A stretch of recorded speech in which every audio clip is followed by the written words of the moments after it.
E ci siamo anche per oggi, per questo lunedì 4 novembre 2019, replay con Franco Segreto da Teleeuropa Network. Stasera ci sarà il posticipo che chiuderà appunto la 10ª giornata di campionato al San Vito Marulla alle 21 tra il Cosenza e la Cremonese, mentre ha perso il Crotone in casa, la seconda sconfitta consecutiva dopo quello di Verona col Chievo, ha perso per 3-2 contro il Perugia allenato dall'ex Oddo. E poi avremo una diretta telefonica dopo il primo spazio pubblicitario con Gabriele Martino, ex direttore generale della Lazio e della Reggina. Parleremo ampiamente naturalmente delle squadre calabresi e sia della Serie B che della Serie C. Allora Stella, buon pomeriggio, grazie. Buon pomeriggio, abbiamo un bel Franco. parterre anche oggi pomeriggio. Vado subito a presentare gli ospiti, che dici? Sì, Pippo Gatto, nostro collaboratore di nuovocosenza.com, il direttore. Pippo, ti stai preparando per questa sera? Sto studiando, Stiamo studiando tutti. Poi abbiamo alla Cremonese, vediamo cosa vuole fare. Poi abbiamo Davide Franceschello di Mediaterrone TV, grazie Davide per essere qui con noi questo pomeriggio. Poi abbiamo il nostro compagno di viaggio e d'avventura Aldo Cennamo. Buon pomeriggio grazie, a tutti, Aldo. grazie a voi. Ci hanno chiesto in tanti, ma c'è il replay l'avevamo già annunciato, cara Stella, la settimana scorsa. Ci siamo anche oggi pomeriggio, anche se naturalmente presenteremo e faremo ascoltare anche le voci della vigilia del tecnico Piero Braglia, di quelle che sono state le sue dichiarazioni appunto prima di Cosenza Cremonese. Te la parola. Salve amici sportivi e ben ritrovati ad un altro appuntamento di replay. Si alza il sipario come di consueto ogni lunedì in diretta alle ore 15 su Teleeuropa Network, canale 10 del digitale terrestre. Nella puntata di oggi tante informazioni per arricchire il vostro bagaglio sportivo ed essere metaforicamente parlando sempre al centro del campo. Una piccola parentesi di ringraziamento a tutti voi, tutti i telespettatori ovunque ci seguite. Il lunedì mattina in redazione riceviamo tantissime mail, tantissimi messaggi di saluti, ma sapete, il replay è una trasmissione ricca di argomenti e chiaramente impiegheremo molto tempo a salutarvi ad uno, quindi un ringraziamento dallo staff a tutti voi che continuate chiaramente ogni lunedì a seguire la nostra trasmissione. Saluti per tutti dunque, saluti per tutti Pippo, e stasera sperando che il Cosenza possa salutare questo penultimo posto in classifica, no?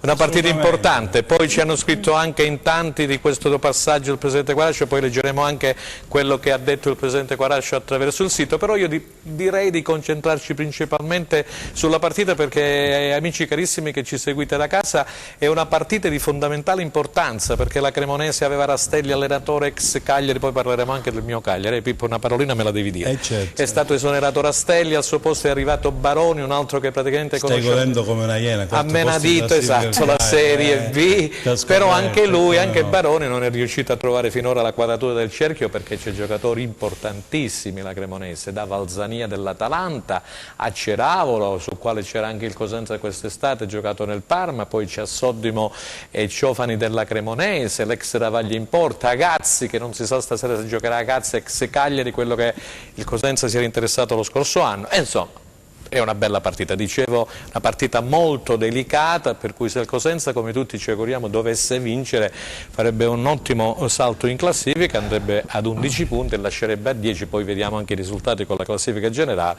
altre due squadre che sono appunto la Juve Stabia, Pippo, e il Livorno, se non erro.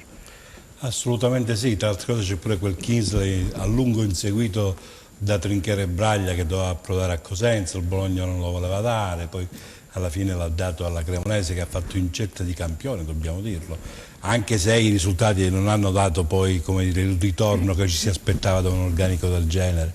Soddimo, Ciofani, Palombi, tanti nomi che però ai numeri non hanno dato quei risultati sperati. 8 gol fatti la Cremonese, 8 gol fatti il Cosenza, due reparti che non stanno soddisfacendo nessuna due formazioni. La Cremonese è lì per lì probabilmente per rimuovere di nuovo Baroni, perché dovrebbe essere, si parla in quel di Cremona di ultima spiaggia per il tecnico grigio-rosso, mentre il Cosenza è alla ricerca della prima vittoria in casa. Siamo alla 11ª giornata, il Cosenza soffre questo penultimo posto in classifica, 8 punti che non danno il giusto spessore di una squadra che comunque ha un organico di tutto rispetto, è una squadra che ha dimostrato sul campo di valere ben più della classifica che dimostra.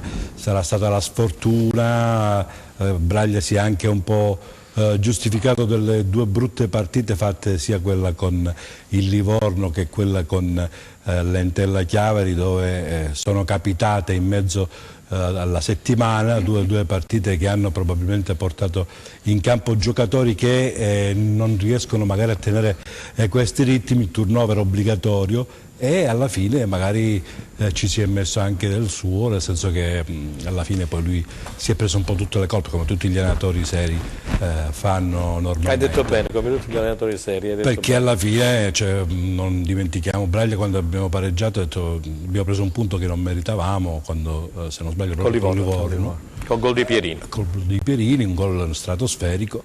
Tra altre cose il Cosenza fa gol da copertina, su 8 gol fatti 4 sono stati premiati da tutti quanti gli intenditori di calcio della Serie B, i tifosi, sportivi e così via dicendo, però non riesce un po' a sbloccare questo reparto avanzato.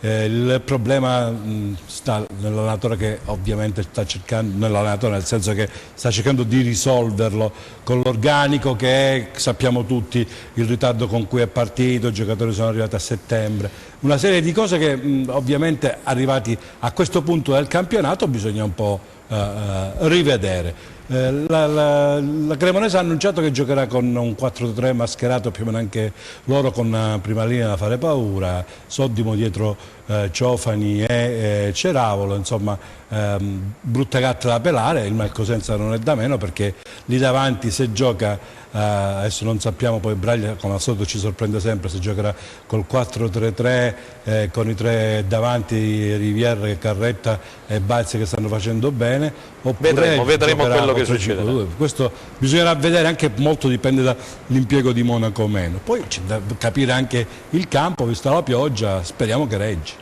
Speriamo che regga il San Vito, penso proprio di sì. Allora Stella, vogliamo andare a vedere immediatamente i risultati con la classifica generale, poi faremo un passaggio anche sulle dichiarazioni del Presidente Guarascio, di quello che è successo ieri, di quello che si è scatenato un attimino sui social.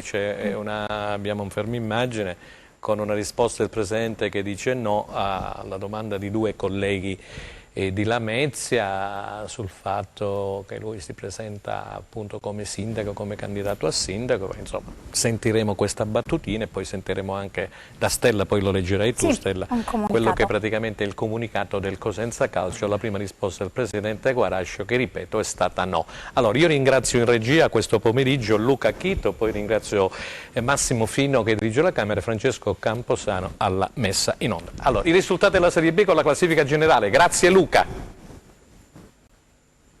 Eccoli qua. Eccoli qua. Ascoli Venezia 1-1, Benevento Empoli 2-0, Cittadella Frosinone 0-0, Cosenza Cremonese, l'abbiamo detto già prima, giocherà stasera alle 21, Crotone Perugia 2-3, Livorno Juve Stabia 2-1, Pescara Pisa 3-0, Pordenone Trapani 2-1, Salernitana Virtus Entella 2-1, Spezia Chievo 0-0.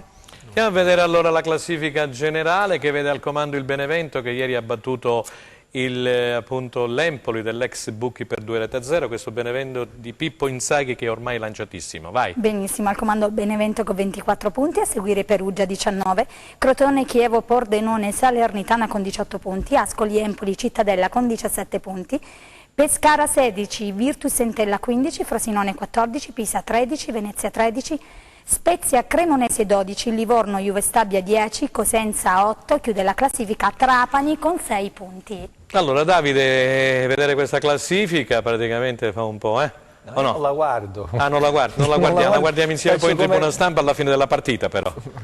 Certo, però, no. però comunque va guardata, in un modo o nell'altro va guardata. No, ma quella è una questione personale, come tante altre volte ho sentito degli allenatori che dice è inutile guardare la classifica quando è in questi. Sono i primi bisogna soltanto fare punti e cercare di mettere fieno in cascina il più possibile, quindi in questo momento sarebbe deleterio e depressivo andare a guardare questa classifica. Certo oggi non è nemmeno quella reale, perché noi siamo con il Cosenza e con una partita in meno, e quanta importanza ha questa partita di stasera, questo posticipo con la Cremonese, come ha detto giustamente, come avete anticipato voi giustamente, una squadra dal quoziente tecnico e dal mercato non lontanamente paragonabile a quello del Cosenza, perché se in questo momento Cremonese e Cosenza hanno gli stessi numeri, non si può dire lo stesso del mercato, perché la Cremonese ha speso 10 volte di più del Cosenza.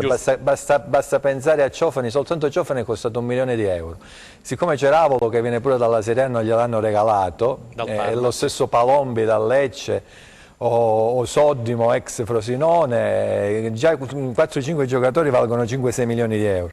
Quindi non è lontanamente paragonabili i risultati del Cosenza con quelli della Cremonese, quindi giustamente come diceva Pippo, magari è più sulla graticola, anche se su questo ha lasciato pure una battuta a Braglia, figuriamoci noi. Sulla graticola noi siamo perfettamente sottoterra, però sostanzialmente i risultati della Cremonese non coincidono e non sono paragonabili, eguagliabili ai soldi che sono stati spesi nella campagna acquisti. Il Cosenza ha fatto una buonissima squadra, io continuo a sostenerlo nonostante i risultati, perché i risultati non sono la perfetta equivalenza dei soldi spesi. La Cremonese sta là a giustificare questa tendenza.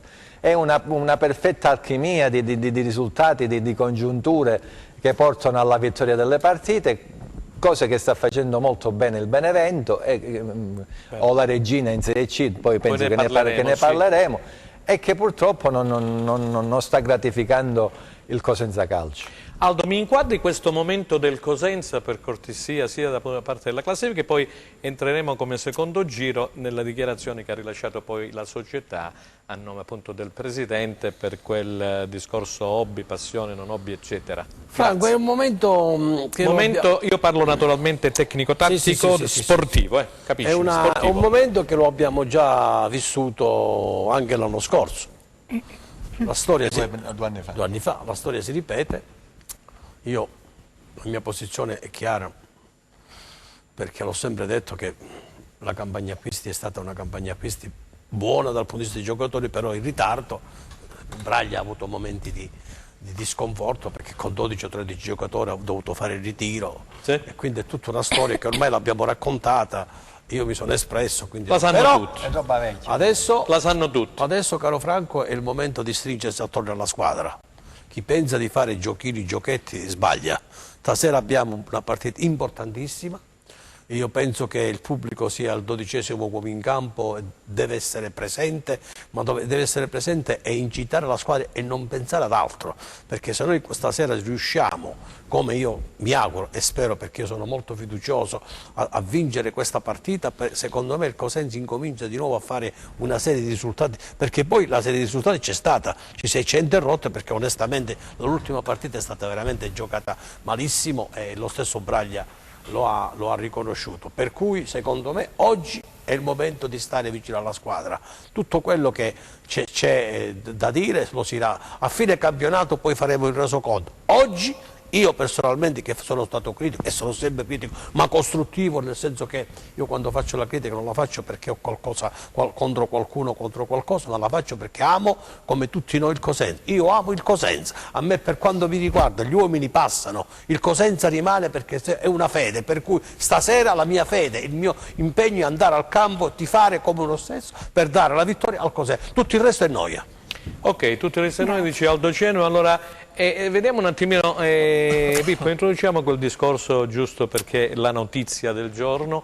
Andiamo a vedere con Luca Chito se abbiamo l'inquadratura del Presidente in quella famosa intervista. Vediamo Luca Chito e poi leggiamo anche quello che ha detto il Presidente ieri sera con questa rettifica, tra virgolette, che c'è stata, il famoso discorso del lobby. Vuoi introdurre tu nel frattempo che... Ma guarda, io ho un po' riflettuto su questa cosa, anche perché ha dato un po' fastidio a tutti. Questa trasmissione è del 18 di ottobre. Sì. Quello che io non riesco a capire è come mai sia uscita proprio ieri, alla vigilia di una partita molto importante del Cosenza. Stasera il Cosenza si gioca tantissime chance perché ha bisogno di fare punti.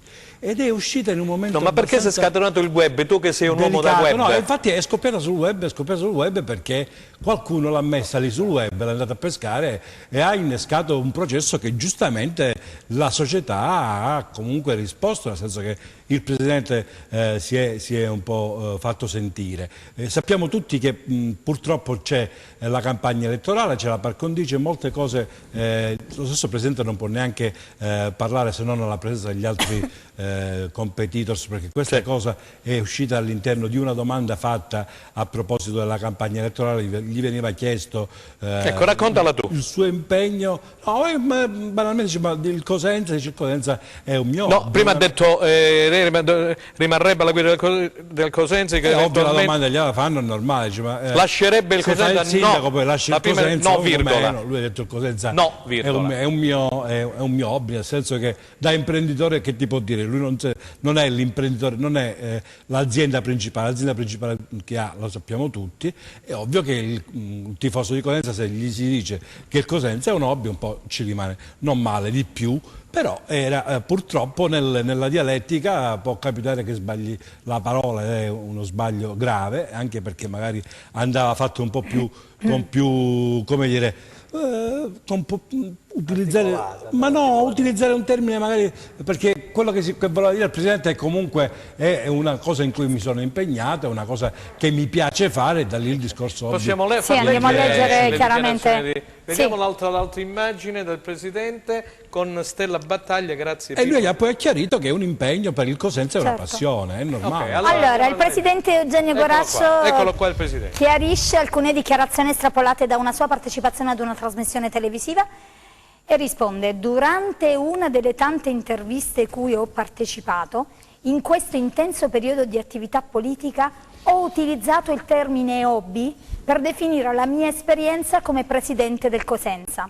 È chiaro che si è trattato di un lapsus e che la parola in questione non spiega e non definisce il mio stretto legame con il calcio cosentino. Una missione sociale innanzitutto, come ho avuto modo di spiegare ben 8 anni fa, quando sono stato chiamato ad occuparmi delle sorti dello sport più amato in città, finito all'epoca nel baratro. Quel desiderio di cimentarmi in un ambito del tutto nuovo per me e così rilevante per la comunità ha fatto sì che nascesse ben presto una passione che mi ha portato a effettuare ingenti investimenti e mettere a disposizione risorse e impegno.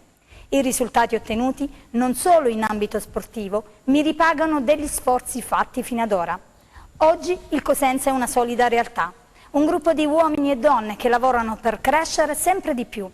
Centinaia di atleti ed atlete che vestono i colori rosso-blu.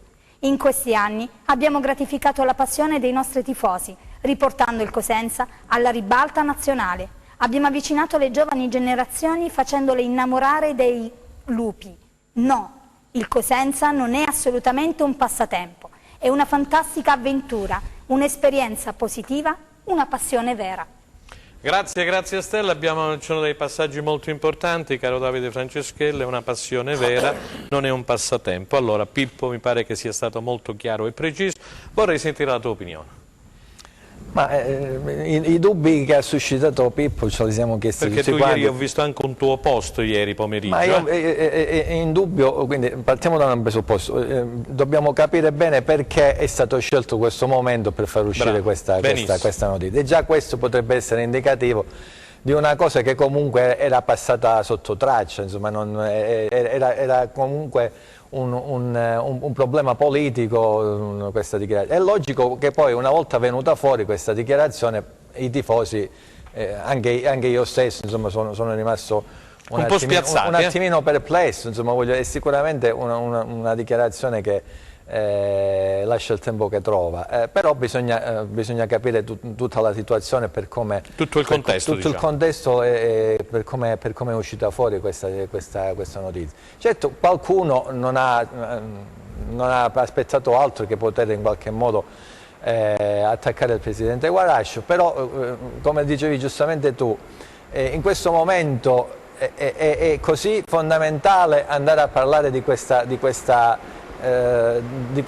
situazione. In questo momento quello che conta è la squadra, ed è la squadra in questo momento è in un momento particolare della stagione. Molto delicato. E non ci possiamo permettere nessuno, i tifosi, i giornalisti, stampa, addetti ai lavori, che il Cosenza retroceda nel campionato di Serie C. È un momento troppo particolare per andare dietro a una situazione del genere, a questo pettegolezzo, perché poi alla fine dei conti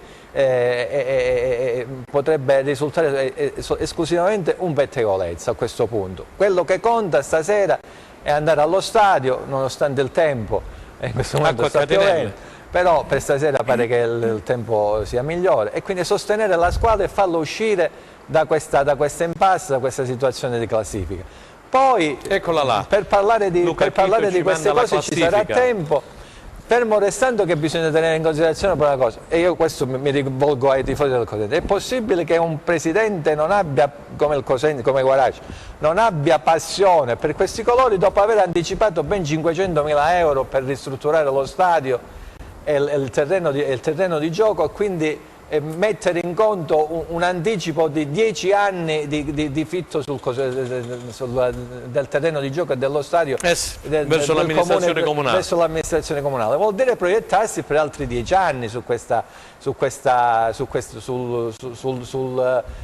patrimonio del Cosenza Calcio, che poi non sia un super tifoso, ma a questo punto diciamo è meno male, perché la forza di questa squadra, voglio dire, è quella di questa società, è quella di mantenere un equilibrio finanziario, un fair play, che forse un tifoso forse non sarebbe tanto orientato. Meglio essere virtuosi e guardare al bilancio. Ma ben venga il fatto che sia un po' più equilibrato e che guardi un po' con distacco. Ormai comunque diciamo che è passato. Cosa fatta Capo A, diceva il grande Bruno Giorgi, io crescevo con lui, buonanima Bruno Giorgi, grande allenatore, quando qualcosa non andava bene dice: cosa fatta caro Franco Segreto? Capo A, andiamo da capo. Pure Giorgi è stato criticato. Sì, come no? Però, Giorgi chi era costui a Firenze, assolutamente. Ve lo ricordate? Prima della partita con la Regina, quarto in classifica, le contestazioni abbiamo vissuto questi temi, come no? Li abbiamo vissuti. Aldo, ti do 30 secondi, poi dobbiamo andare avanti. Franco, visto che si è io per carità, vai. Penso che invece una cosa che ho sentito il comunicato e mi ritrovo in pieno al comunicato del Presidente. Io se devo fare... Ti trovi d'accordo? Diciamo. Sì, mi trovo d'accordo, se devo fare un appunto, ma con molta discrezionalità e anche io dico che se il 18... Io onestamente questa cosa l'avevo già vista, quindi lo dico chiaramente, perché per il ruolo che uno occupa ci blocca. L'avevo già vista. Scusami, Esatto. Però quello che... ci fanno segno che dobbiamo andare in pubblicità. Ti dispiace poi continuare il tuo discorso dopo poi... tranquillo perché altrimenti ci tagliano. Ti lasciamo intanto riposare, andiamo in pubblicità, torniamo subito. Ok.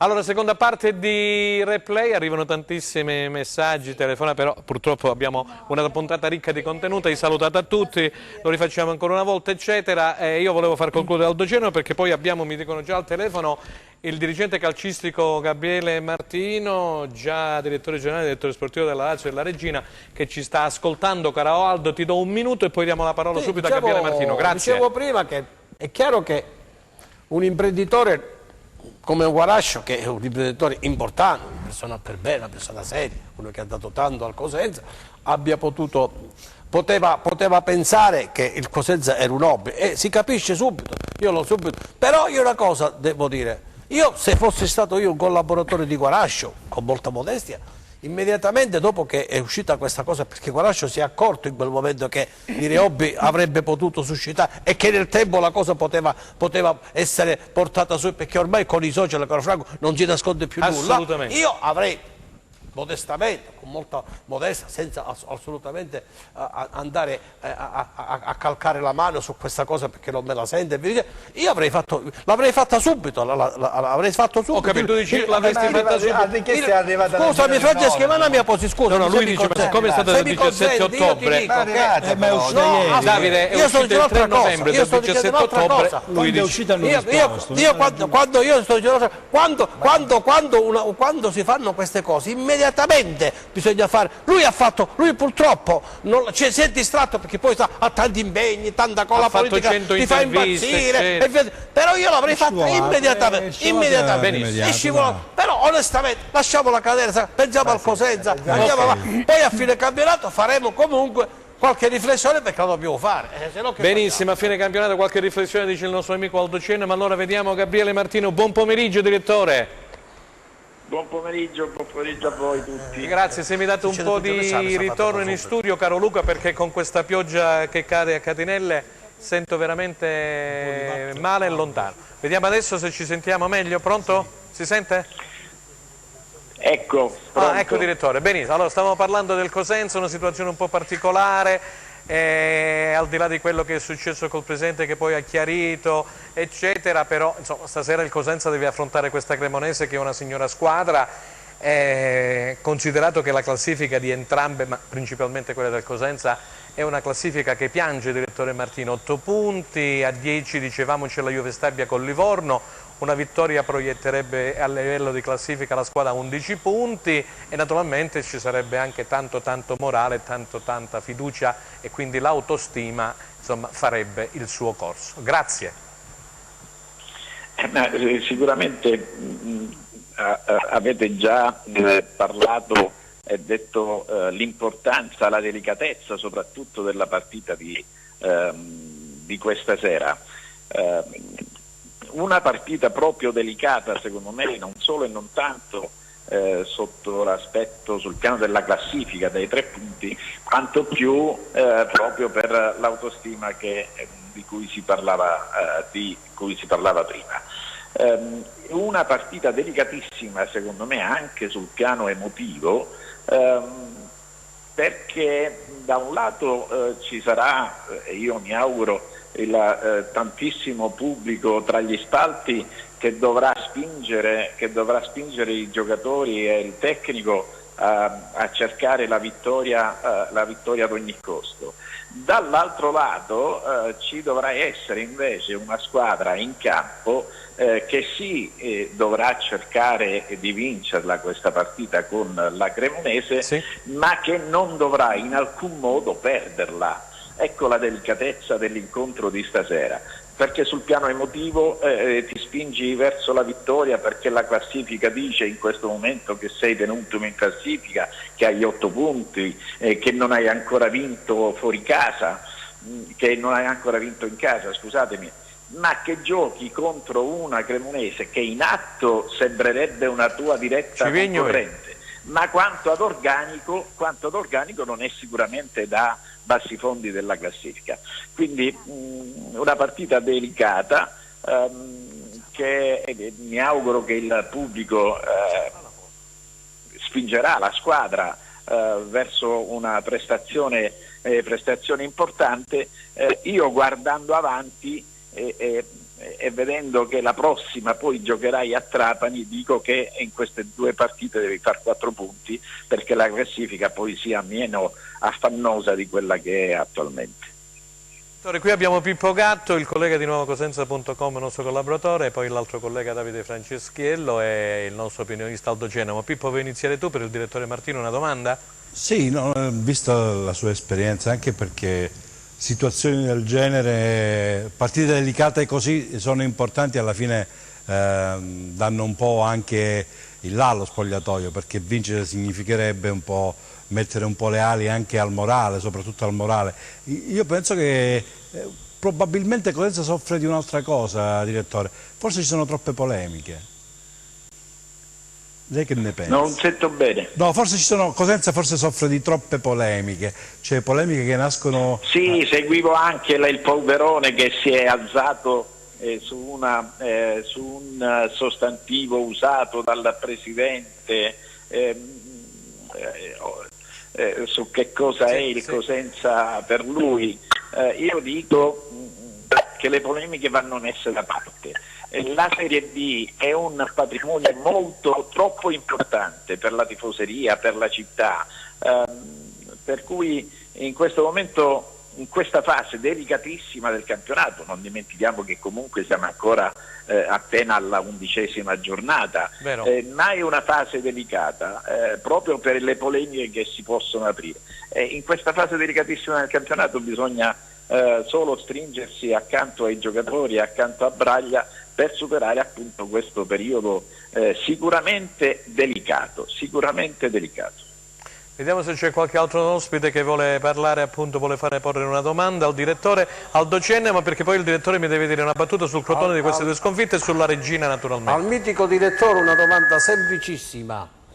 Questa carenza in attacco del Cosenza potrebbe essere la causa di questa classifica? Io credo che sia la causa principale, perché è chiaro che il reparto offensivo generalmente è quello che ti fa vincere, e il Cosenza se non è riuscito a vincere ancora è evidentemente perché si segna poco. Del resto l'attaccante centrale importante su cui faceva affidamento il Cosenza era Litteri, ma ormai le sue problematiche fisiche e muscolari purtroppo non gli consentono più di essere un attaccante importante. Hanno preso Rivière, e quando si arriva dall'estero in un campionato difficile, particolarmente difficile come è quello della Serie B, prima di poter esprimere il proprio potenziale passa del tempo. Se voi pensate che stasera si gioca contro la Cremonese, che proprio nel reparto d'attacco ha Ciofani e Ceravolo, due diciamo tra i principali realizzatori del campionato di Serie B, e forse tutte e due hanno anche realizzato e parecchio anche in A, questo ci fa capire la differenza tra i due organici. Però in effetti, direttore, finora la Cremonese ha gli stessi gol del Cosenza, quindi anche Ceravolo stesso, che tu caro Gabriele conosci molto bene, è stato a Reggio eccetera, benissimo, come conosci Carretta, lì anche la quadratura del cerchio Baroni non è riuscita a trovarla ancora, così come non è riuscita a trovarla il signor Rastelli, che io stimavo essendo grande e diciamo tifoso del Cagliari ai tempi di Cagliari. Ma sicuramente la Cremonese, magari insieme al Frosinone, sono tra le squadre di Serie B in ritardo rispetto agli obiettivi che erano stati dichiarati. Però dicevo, siamo appena alla 11ª giornata, per cui sia per l'una sia per l'altra la possibilità, proprio in virtù degli organici che hanno al proprio interno, la possibilità di risalire la classifica c'è, perché il tempo sicuramente non manca. Sentiamo Davide Franceschello e poi il direttore una battuta sul Crotone e sulla Regina. Buonasera direttore, le volevo chiedere proprio in considerazione proprio dell'ultima risposta che ha dato. Molte volte io ho iniziato così questa trasmissione, facendo notare come non sempre gli sforzi di mercato poi coincidano con la classifica. Lei che cosa ne pensa di questa cosa?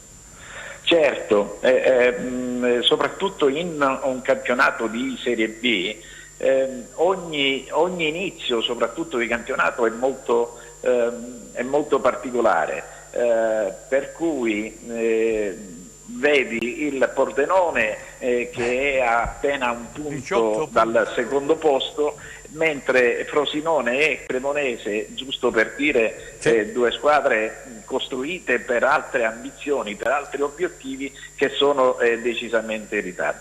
Però stando e volendo introdurre poi il Crotone, stando all'alta classifica, diciamo che il Benevento, che comunque per organico è sicuramente la squadra più forte di questo campionato, il Benevento è primo in classifica. Il Trapani, costruito con grandissima difficoltà, sia dal punto di vista economico-finanziario, sia dal punto di vista ambientale, sia dal punto di vista tecnico, il Trapani è ultimo in classifica. Voglio dire, poi alla lunga la vera forza degli organici verrà fuori. Crotone, 2 sconfitte consecutive, un incidente di percorso, direttore? Ma sì, in Serie B che si possano come dire, prendere imbarcate consecutivamente per 2 o 3 partite ci sta tutta. Certo, la sconfitta del Crotone è stata pesante perché comunque qualsiasi sconfitta interna è pesante perché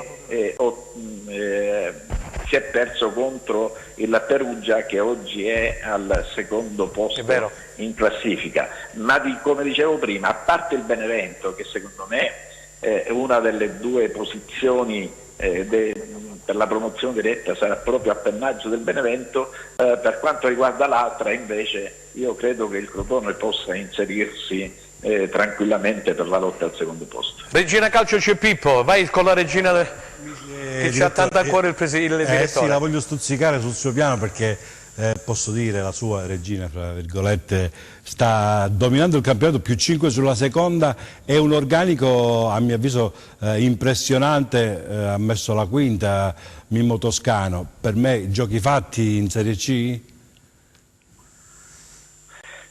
Diciamo che la proprietà ha speso parecchio per varare un organico che potesse e che possa vincere il campionato. Certo, la città, la tifoseria ha risposto alla grande.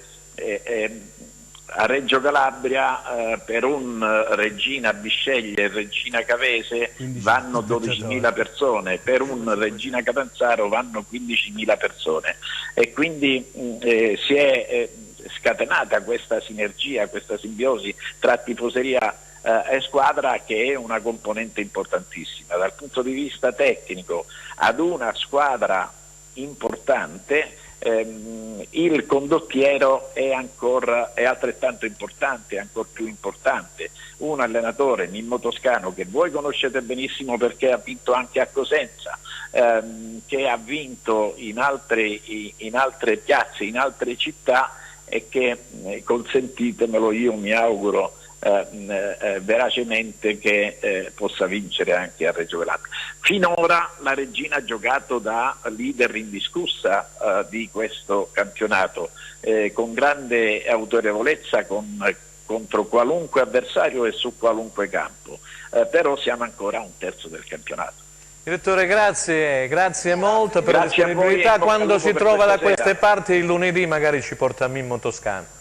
Così facciamo una bella rimpatriata. Grazie per l'intervento, grazie. Buon proseguimento. Grazie. Allora, un giro, vai con la domanda, avevi delle domande? Sì, avevo una domanda per Pippo che però non gli ho fatto prima. Perché? Perché altrimenti andavamo in pubblicità e interrompevamo la comunicazione. E lui si sente sempre toccato. Hai fregato me, perché lui dice che lo facciamo apposta. Allora, vai per Pippo. Lo fate apposta. Vediamo cosa ha preparato. Pippo, allora, la classifica di Serie B comincia ad avere una sua fisionomia. Campionato più equilibrato rispetto allo scorso anno, cosa ne pensi? Assolutamente sì, è quello che volevo parlare prima. Hai visto? Da quello che si vede chiaramente, se tu guardi, in 4 punti ci stanno 14-15 squadre, cioè significa che oltre metà delle componenti della classifica della Serie B hanno la possibilità di sovvertire tutti i pronostici. Adesso guarda, Luca ti ha mandato, Luca Chitto ti ha mandato la preso un po', cerca un po' di scapparsene ai 5 punti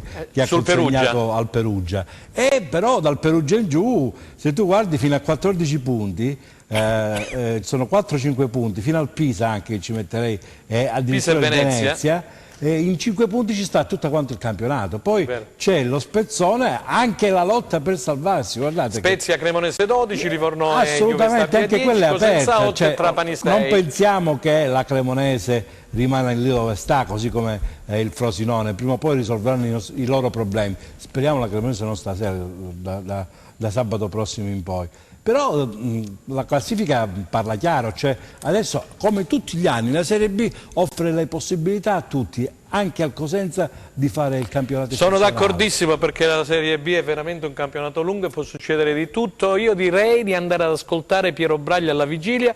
Preghiamo Luca Chitto, vediamo se lo abbiamo, quello che ha detto Pippo. Eravamo insieme e mi pare sabato sia stata la conferenza stampa che ha mandato qualche messaggio importante, non sabato mattina. Vai.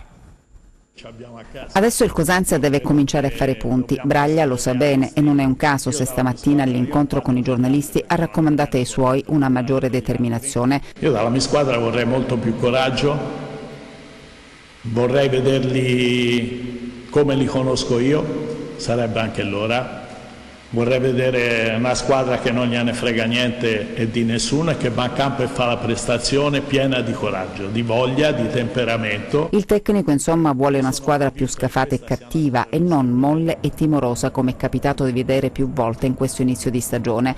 Del resto in questo campionato nessuno ti regala niente, va ripetendo il tecnico da più tempo. È un mantra il suo perché da allenatore navigato conosce le insidie del calcio. Abbiamo sbagliato 2 partite in modo clamoroso, Livorno e Entella. Secondo me non avevamo recuperato né fisicamente né mentalmente. L'obiettivo è far punti per uscire dalla non bella posizione di classifica attuale, ma c'è fiducia nell'organico e il primo ad averne è proprio lui. Adesso, messa in archivio la prova incolore con l'Entella, bisogna dimostrare di aver capito la lezione e affrontare la Cremonese con il piglio della squadra che ha fame di punti. Noi ci dobbiamo giocare sta partita con coraggio, con motivazione importante, perché in casa non abbiamo mai vinto. Prima di tutto lo dobbiamo fare per noi, per la nostra classifica, per il nostro lavoro e poi per quelli che non ci hanno mai lasciato soli, che sono i tifosi. Allora, mi pare che Braglia sia stato chiaro alla vigilia, ha detto dobbiamo vincere per noi, per i tifosi che non ci hanno mai lasciato soli, è mancato del coraggio. Davide, tu non ricordo se c'eri sabato mattina, hai ascoltato comunque la conferenza stampa. Io ti faccio una domanda e poi ce n'è un'altra che mi ha detto Stella che ha preparato per te. Allora, secondo te Braglia cosa ha voluto dire? Ha voluto stimolare i ragazzi? Dicendo è mancato del coraggio in alcune partite, dobbiamo vincere perché in 10 gare finora il Cosenza in casa non ha mai vinto, dobbiamo regalare questa gioia importante al pubblico che ci ha sempre seguito, pubblico passionale sia in casa che in trasferta. Io quello che ho voluto dire sicuramente si è voluto assumere le responsabilità della partita dell'Entella e questo gli va riconosciuto. Siamo stati tutti inguardabili, compreso il sottoscritto. Soltanto un leader può fare un discorso del genere. Il leader si assume le responsabilità delle sconfitte, lui ha dimostrato di esserlo e questo va a suo enorme merito e quindi penso che sia Braglia, questo lo sottolineo 3 volte, l'unica pedina che possa riuscire a salvare questa squadra. Giusto. Nessuno si possa mettere in testa che può venire un altro allenatore in questo momento e venire a risolvere i guai del Cosenza. Quindi fiducia la do io a Braglia, ma non sono solo io, ma la dà tutta la tifoseria cosentina che si aspetta da stasera un ritorno alla vittoria dei giocatori che verranno messi in campo dall'ottimo Braglia, che è uno dei pochi che sa in qualche modo gestire la gara e fare i cambi giusti. Questo qua gli è sempre stato riconosciuto. Alcune puntualizzazioni che ha fatto lui che naturalmente per brevità non avete potuto riportare, tipo quando tra virgolette ha parlato se qualcuno pensa che io sono rincoglionito. Sì, sì, lo puoi dire tu tranquillamente. Questo è un altro passaggio molto importante e quindi stasera ci sarà sicuramente da parte della tifoseria cosentina la riconferma verso questo allenatore che secondo me, ma secondo tanti, il posto dei social dicono questo, che insomma che una delle pochissime risorse di questa squadra è Piero Braglia, quindi spero che stasera ci sia un risultato che soprattutto da parte della squadra possa confermare la presenza dell'allenatore sulla panchina rossoblu. Per il resto è logico, è evidente che lui cerca di spronare una squadra in cui ha assoluta fiducia, perché è una squadra che ha voluto lui, questi sono giocatori che lui ha cercato insieme naturalmente a Braglia che era l'operatore, cioè a Trinchera che era l'operatore sul mercato, ma su esplicite sue indicazioni, quindi io l'ho visto sempre molto sereno, tranne dopo la partita con l'Entella che è stata veramente una partita che per lui ha tenuto a giustificare, cioè evidentemente i giocatori non erano pronti sia né psicologicamente né fisicamente, perché se andiamo a notare la sconfitta, le 2 partite sbagliate completamente, come ha detto anche Braglia, sono la terza del trittico nei 10 giorni che abbiamo. Come è successo l'anno scorso a Cremona. E come abbiamo fatto con il Livorno, quindi vanno ancora di più a confermare il fatto che purtroppo andiamo a scontare ancora il tempo che è stato perso nel costruire la squadra. Aldo Cenno, ma prima di un'altra domanda per Davide Franceschello da parte di Stella, allora le dichiarazioni di Braglia, cosa hai capito? Qual è la tua idea? Se devo essere sincero, ho capito tante cose. Cioè? Ho capito che Braglia nel suo dire si è quasi messo in una posizione di pensare che se dovesse malauguratamente scongiurare, facciamo le corna, stasera andare male, probabilmente qualcuno pensa di mandarlo a casa. Io questo penso, ma proprio sono onesto, quindi... Che ha fatto la battuta della valigia? È normale, Franco, se no qui ci prendiamo in giro, qui dobbiamo dire la verità. Qui il Cosenza è il penultimo in classifica. Il povero Braglia con una partita in meno, stasera saremo a 11 punti. No, lui dice siamo malauguratamente, facciamo i dovuti scongiuri. Io mi tocco più di te. I dovuti scongiuri. Allora, questo tra le righe ho capito questo. Poi è chiaro che le decisioni non spettano né a Braglia, né a noi, né a te, a nessuno. Spettano al Presidente che con la sua saggezza saprà sicuramente affrontare un'eventuale, ma proprio scongiurata cosa se dovessimo... Io penso che la partita stasera dirà invece che Braglia deve restare al Cosenza, perché il Cosenza vincerà la partita, perché il Cosenza gioca bene, perché il Cosenza ha un organico importante, anche se i giocatori hanno da poco acquisito la mentalità giusta per poter giocare come dice Braglia, per cui tutto questo non ci dovrà assolutamente avverare, perché il Cosenza siamo noi. Noi non possiamo pensare che il Cosenza possa scendere da questa categoria. Chi lo pensa è un pazzo. Ecco perché dico, bandiamo le critiche, andiamo avanti, andiamo al campo, tifiamo e poi tutto lo facciamo dopo. Adesso Braglia è il nostro. Poi Braglia è entrato nella grande cosa dei tifosi. Chi pensa di toccare Braglia come noi tifosi, come me opinionista d'altro, è un pazzo. Non si tocca, appunto. Perfettamente d'accordo con quello che ha detto. Meno male che qualche volta qualcuno è d'accordo con Aldo Cel. Sei d'accordo? Però io non mi preoccupo se qualcuno è d'accordo, io dico quello che penso. Bene, grazie. Domanda da parte di Stella per Davide della Cremonese. Vediamo un po', Davide della Cremonese, cosa puoi dirci? Una squadra che ha grossi nomi, ma solo 12 punti in classifica. Che gara prevedi? Allora, dovessimo fare l'elenco come in parte ha fatto Franco dei giocatori che ha la Cremonese, ci vorrebbe domani mattina, anzi stasera ancora saremmo qui a parlare dei giocatori della Cremonese.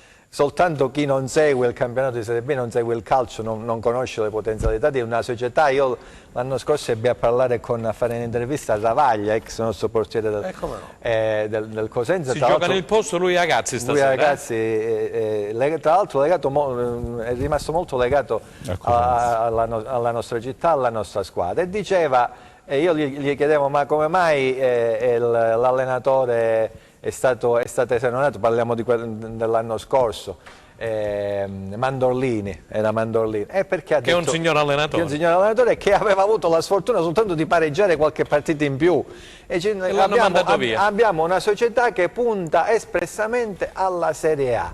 E allora Mandorlini non va bene, Rastelli non va bene, Baroni non va bene. Vanno bene i risultati, cioè loro cercano, come in passato è successo pure a Cosenza, allenatori che vincano tutte le partite, perché l'organico è quello che è, insomma, voglio dire. Però bisogna tenere in considerazione pure il fatto che non è che gli organici delle altre squadre, compreso quello del Cosenza, c'è sempre un avversario in campo. Non sono sicuramente da meno. E in un campionato molto equilibrato, e a suffragio di quello che dicevate prima, io ho fatto un paragone tra la decima dell'anno scorso e quella di quest'anno. La zona playoff è distante dalla zona playout di 4 punti, mentre l'anno scorso era di 7 punti, quindi la classifica è molto più corta e dà molto più speranze rispetto all'anno scorso. Quando è più corta dà più speranze, giusto? Di un recupero. Ricordiamo ai più distratti che l'anno scorso alla 12ª giornata il Cosenza aveva 8 punti. Però i 5 squadre sotto, attenzione. Però il campionato è più corto, quindi... Mi devo bloccare che andiamo in pubblicità. Andiamo in pubblicità, Pippo, sempre quando parli tu. Andiamo in pubblicità, restate con noi.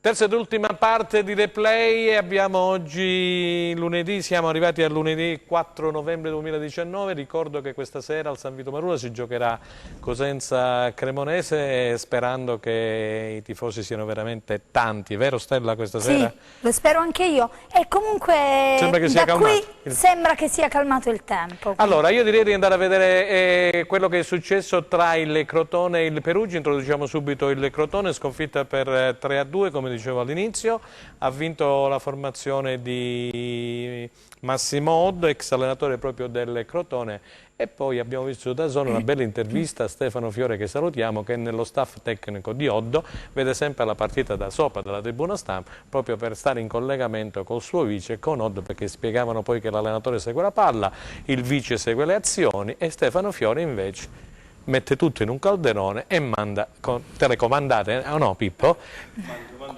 Di SMS a quelli che sono praticamente il primo e il vice. Allora andiamo a vedere Crotone-Perugia 2-3. Grazie Luca.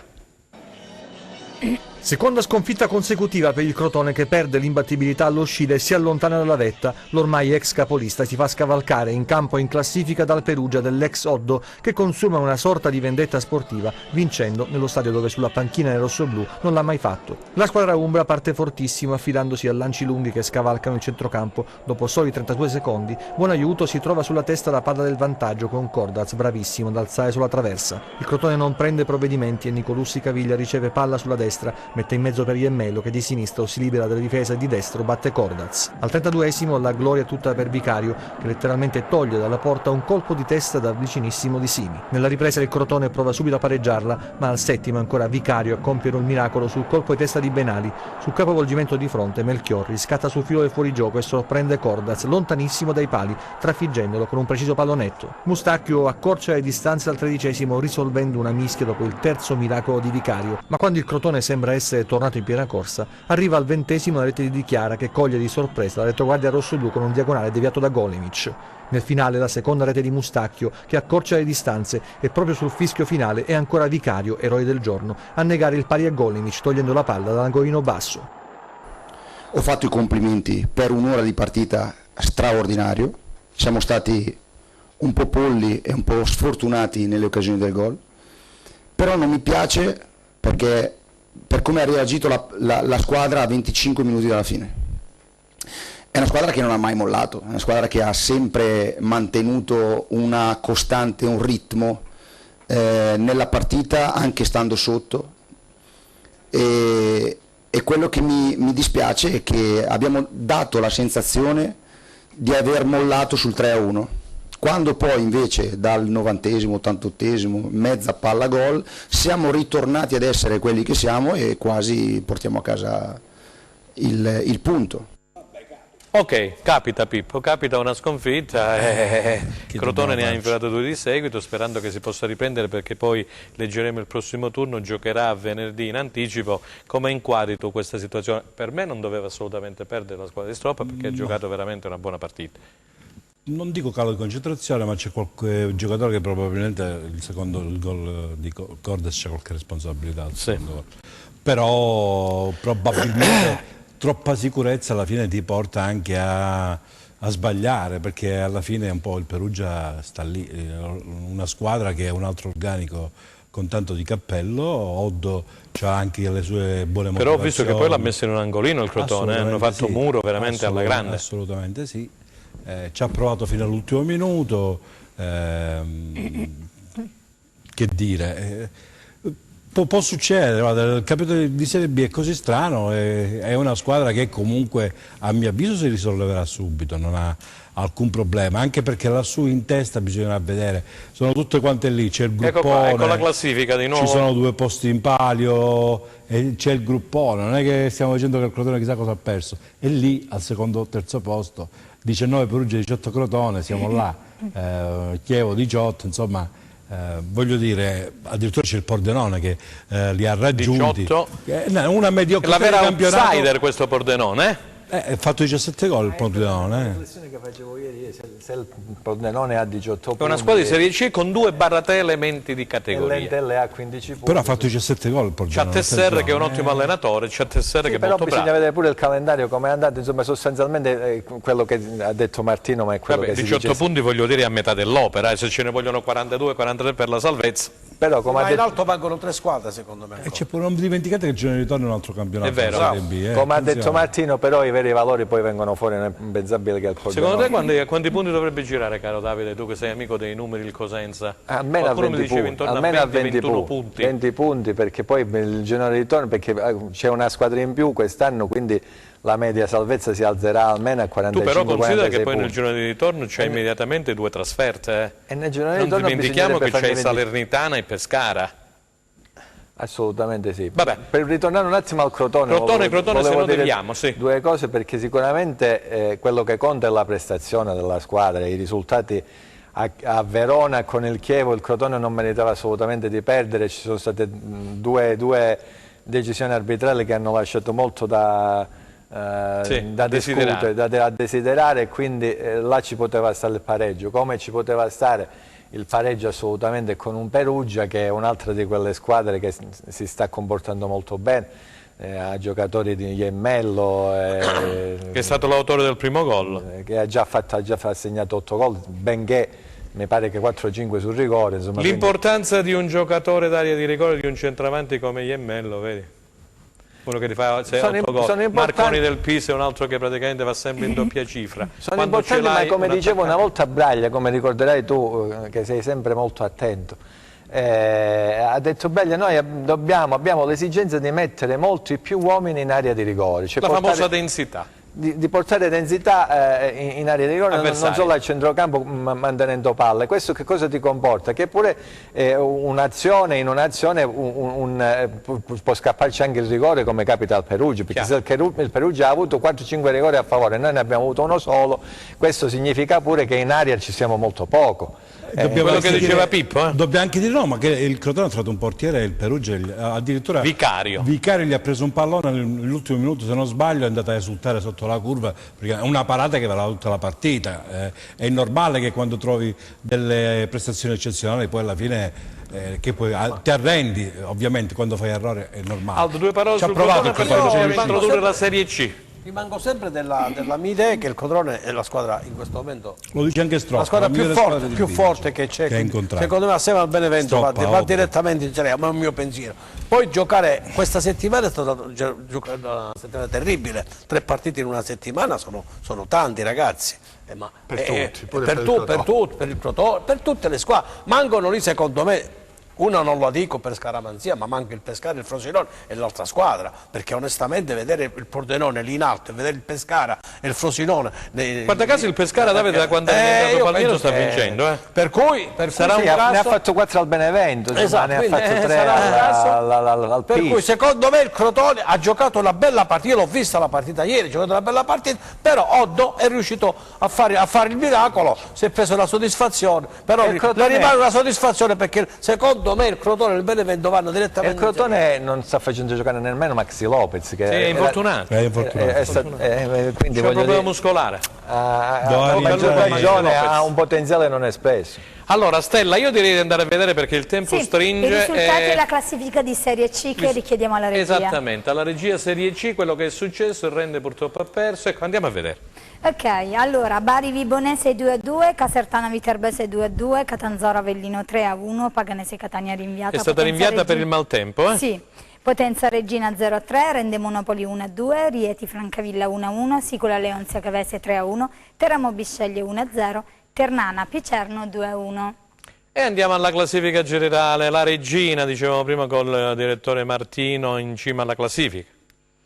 Troviamo al comando la Regina con 31 punti, a seguire Ternana 26, Monopoli 25, Potenza 24, Bari 23, Viterbese 21, Teramo 21, Catanzaro 20, Casertana 18, Vibonese, Francavilla, Catania 17 punti, Paganese 16, Avellino 14, Picerno, Cavese 13 punti, Rieti 12, Bisceglie 10, Sicola Leonzia 9, chiude la classifica Rende con 6 punti.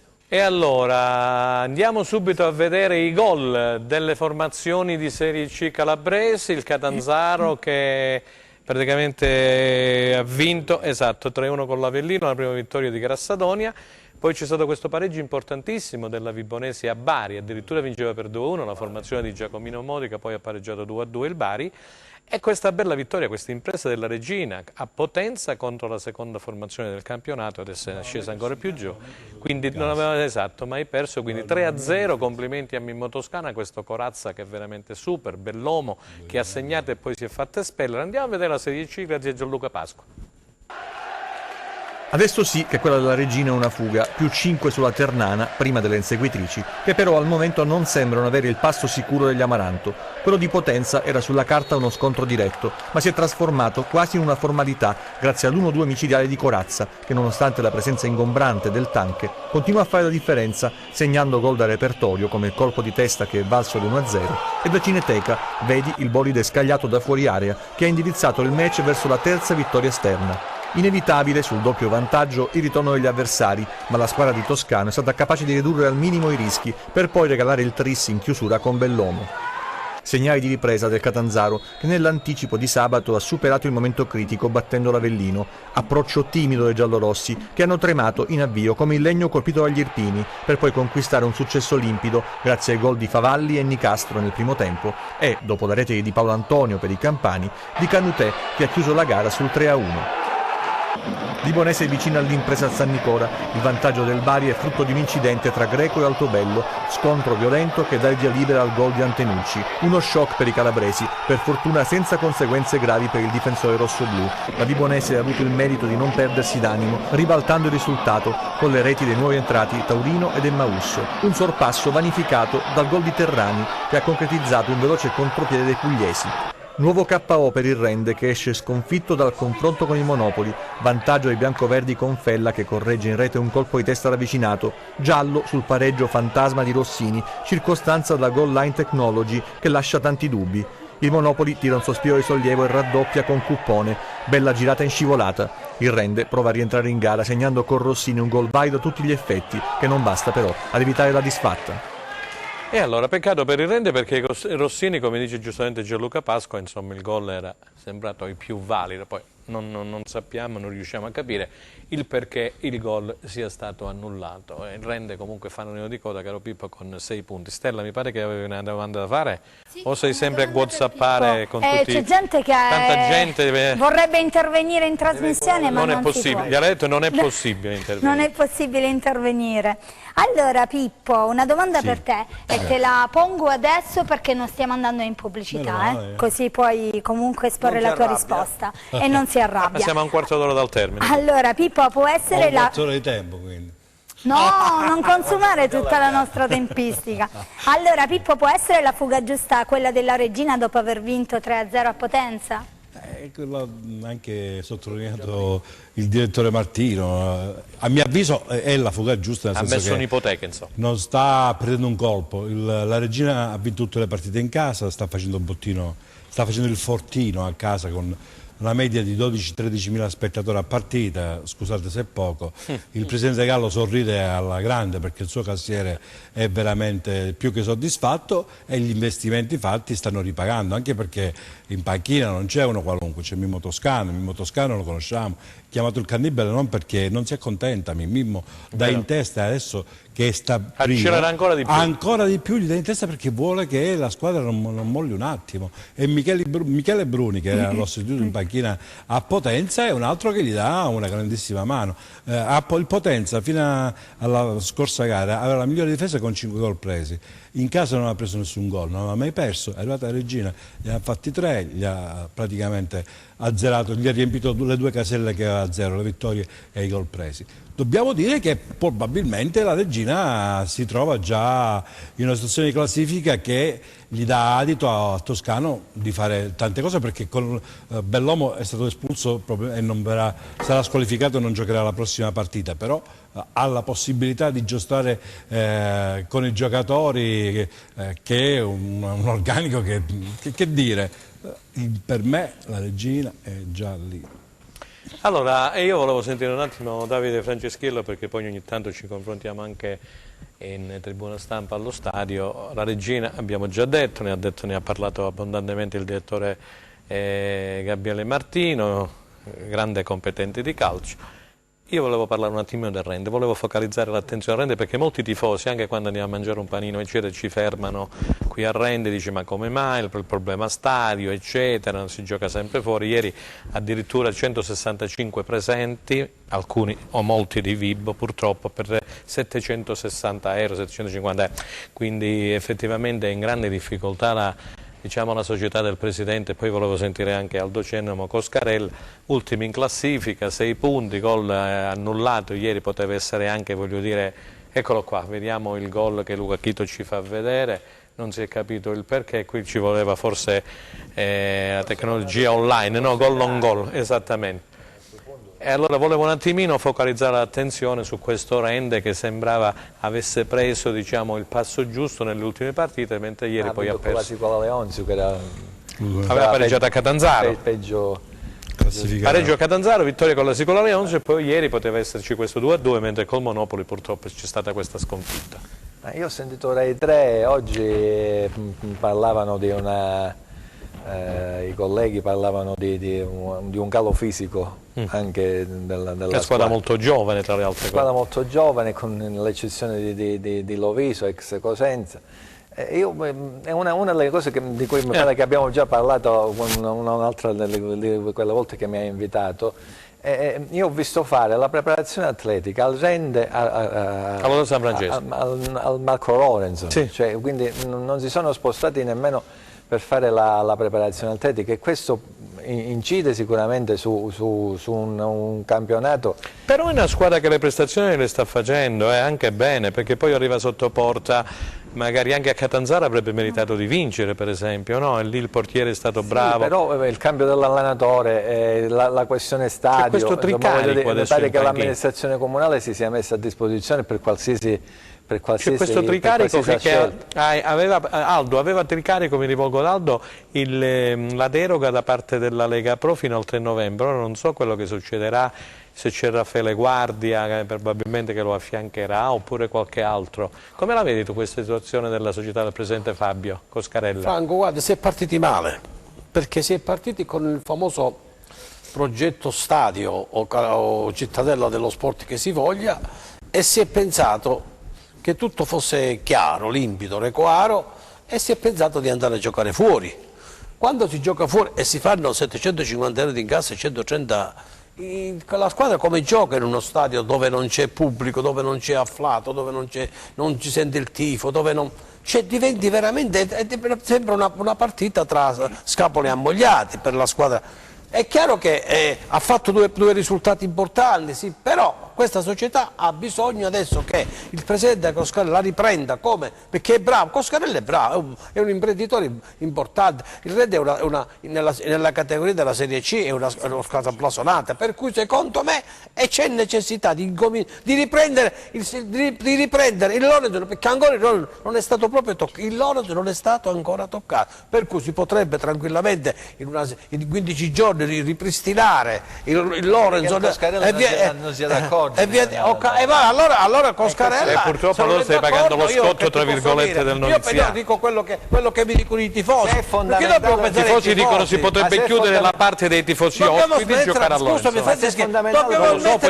Dobbiamo smettere di pensare che la società siano dei presidenti, le società sono dei tifosi, non dei presidenti. Giustamente, se tu dici che la squadra ha bisogno del proprio stadio, secondo me sì, il presidente Coscarella dice che non ci può giocare. No, Aldo dice siccome dovevano iniziare i lavori ancora non sono iniziati, se dovessero iniziare dopodomani d'accordo, ma se dovessero iniziare con l'anno nuovo, almeno 2 o 3 partite si potrebbero giocare a Lorenzo. Io ho parlato pure con l'assessore Rausa di questo. È un peccato, e che dice l'assessore Rausa, che salutiamo? L'amico Mario che dice? L'amico Mario, non so amico Mario che salutiamo. Come no? Ha detto noi l'amministrazione comunale è a disposizione, siamo pronti anche per mettere i sediolini. Allora ho ragione io, scusami. Allo stadio, quindi se il Rende vuole tornare al proprio stadio c'è tutta la disponibilità perché questo avvenga, ma se il presidente non vuole tornare, io non lo so se si può sentire, può confermare questa versione. No, il presidente lo inviteremo prossimamente. Mi pare di aver, mi è stato riferito che le cose stanno così, però il problema non è soltanto una questione di stadio, perché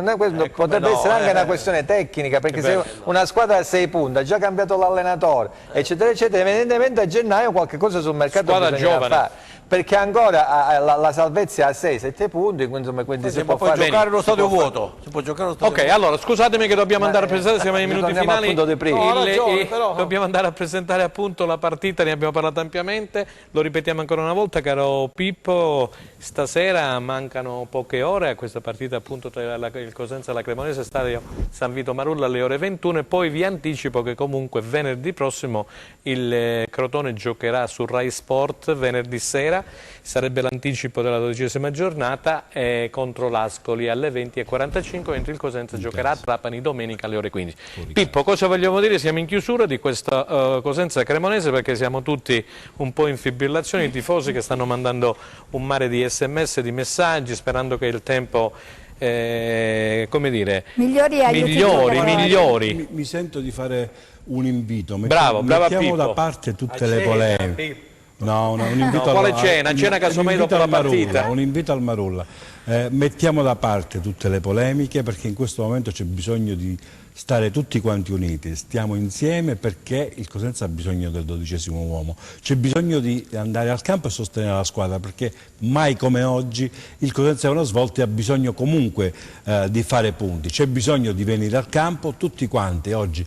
Fate uno sforzo, facciamo uno sforzo e andiamo a sostenere la squadra. E allora stasera tutti al San Vito Marulla alle ore 21 per Cosenza Cremonese, siamo in chiusura. Prima di chiudere volevo ricordare alla regia l'organizzazione e l'appuntamento dal 27 Ma tu organizzi 29... sempre tutto? Sì, ho organizzato con lo staff tenuta un torneo di calcio giovanile dal 27 al 29 dicembre 2019. Le Luci di Salerno. 8° torneo di calcio giovanile, le Luci di Salerno. Iscrivete le vostre scuole calcio, altrimenti poi non resta del tempo. Grazie a Pippo Gatto, nuovocosenza.com. Mi raccomando, te prima sport 12:30, 19:30. Su Teleeuropa, grazie a Davide Franceschello di Mediaterroni TV. All'una di notte c'è previsto bel tempo, quindi hai già guardato tutti al Marulla allora stasera. Tutti al San Vito Marulla. E allora grazie ad Aldo Cenno, il nostro compagno di viaggio e d'avventura. Ragazzi, tutti al San Vito Marulla per Cosenza Cremonese. Noi ci rivedremo? Noi ci rivedremo lunedì 11 novembre alle ore 15 in diretta, stasera tutti al Marulla. Un ringraziamento Stella. agli ospiti in studio e al nostro coordinatore della trasmissione. Arrivederci. Arrivederci.